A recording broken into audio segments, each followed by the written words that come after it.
It should be no secret that I think Crash 4 is a brilliant game. In my opinion, it's the best game in the series so far, which is a pretty bold claim from a Crash veteran such as myself. I'm sure the PS1 purists are already furious with me. But yeah, I love this game from head to toe and there aren't many things I don't like about it.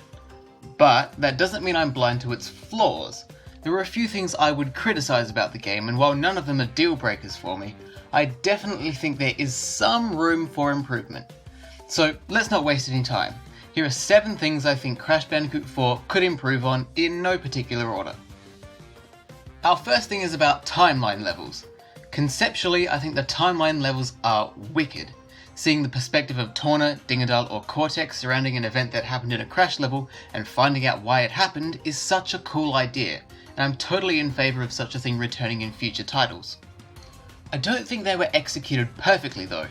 These timeline levels are supposed to focus on the perspectives of Torna, Dingadal and Cortex, but for some reason you don't actually play as them for very long. Most of the timeline levels are still taken up by Crash, with 50% of the level at most going to our other playable characters. Am I the only one who thinks that that kind of misses the point of the alternate perspectives?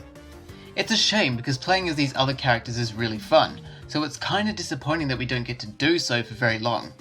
I wish the additional characters got more of the spotlight with these levels, and if timeline levels do return in the next mainline Crash game, I hope we get to barrel through with the additional playable characters for a bit longer. Speaking of characters, I went into Crash 4 expecting to see many more familiar faces than what we actually got. I mean, I wasn't expecting to see the Viscount or Rusty Walrus, but I'm surprised at how many fan favourite characters didn't make the cut. Like, not even Tiny dropped by, and he's been in almost every game since he was first introduced.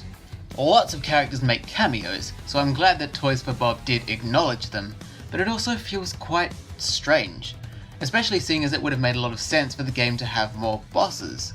I mean, come on. There are 10 worlds but only 5 boss fights and 2 of them are Cortex. Pretty big missed opportunity if you ask me. Most of the characters like Tiny or Pinstripe already work for Cortex anyway, so there wouldn't have needed to be a big plot-based reason for them to show up. I also really would have loved to see these other characters in the new art style. So yeah, it doesn't ruin the game for me, but I would have liked to see more characters get involved. Crash 4 feels kinda lonely in that regard.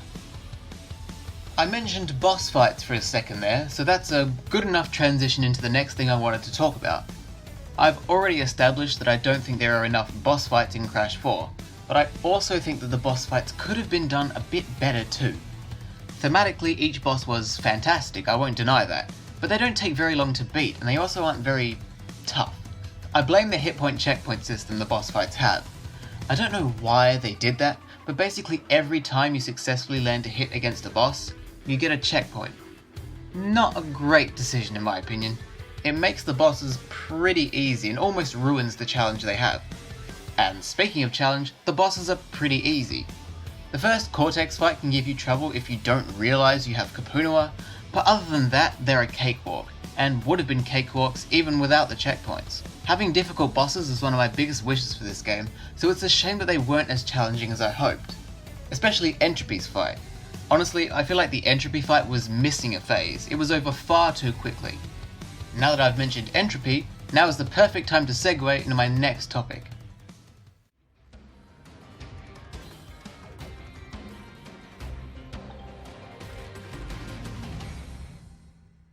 Plot has never really been too important in Crash, and in most games it takes a back seat.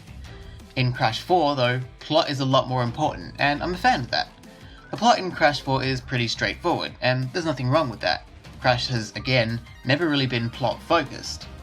But, I don't know, sometimes I feel like the plot of Crash 4 is missing something. It's almost as if a few cutscenes were left out. This isn't a huge deal for me, but it is noticeable when you get to Bermugula's orbit. We see the big reveal of Entropy's new partner being another Entropy, but we never see anything going on with them until we get to their boss fight. And then you fight them, and that's it. It's a very abrupt ending to that part of the story. At least Engine and Embryo talk to the player while they're going through the levels. The Doctor's Entropy don't do that. I definitely think Crash 4 would have benefited from a few more cutscenes of the villains behind the scenes here and there, to better build up to the Doctor's entropy, just to make that ending to that part of the story a bit more satisfying, I guess.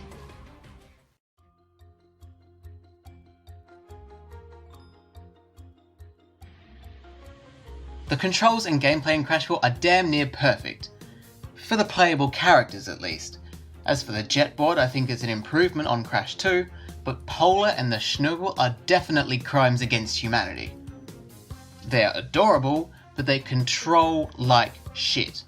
I talked about it in my top 5 worst levels video, but they are very slippery and sluggish to control, and their hitboxes are too small, which makes earning perfect relics and box gem in Bears Repeating, Building Bridges and Crash Landed an absolute nightmare. They brush past and sometimes run under crates, so breaking them is very inconsistent. For the sake of the sanity of the players, Polar and the Schnurgle definitely need some reworking. On the topic of gameplay, I want to talk about the VERTED mode.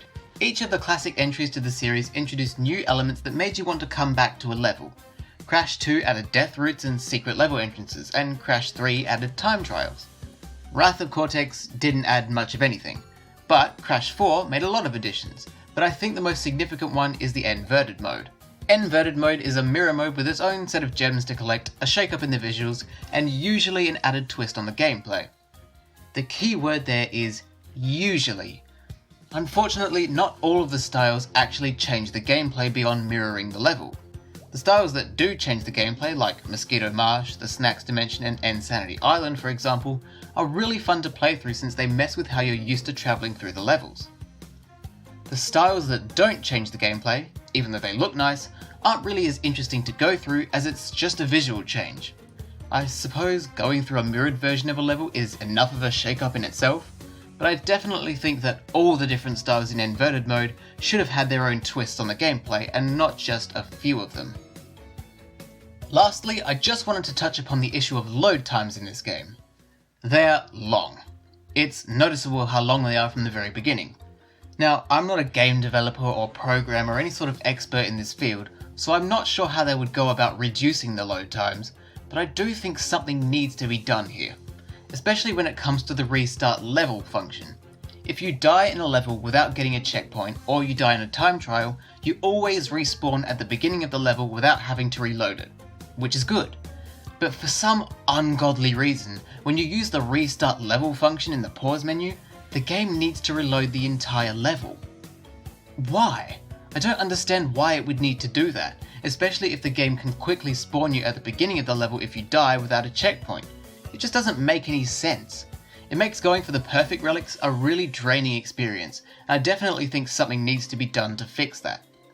And there we have it. Those were the 7 areas where I think Crash 4 could do with some polishing up. Even with these little issues, Crash 4 is an amazing game, so just think about how close to perfection it could be if these little improvements were made to it. Despite its flaws, I think Crash 4 is not just one of the best Crash games ever made, but one of the best platformers ever made, so I'm looking forward to what's in store for the future of the series. Let's just hope these issues don't carry over. Thanks for watching, and I'll see you next time.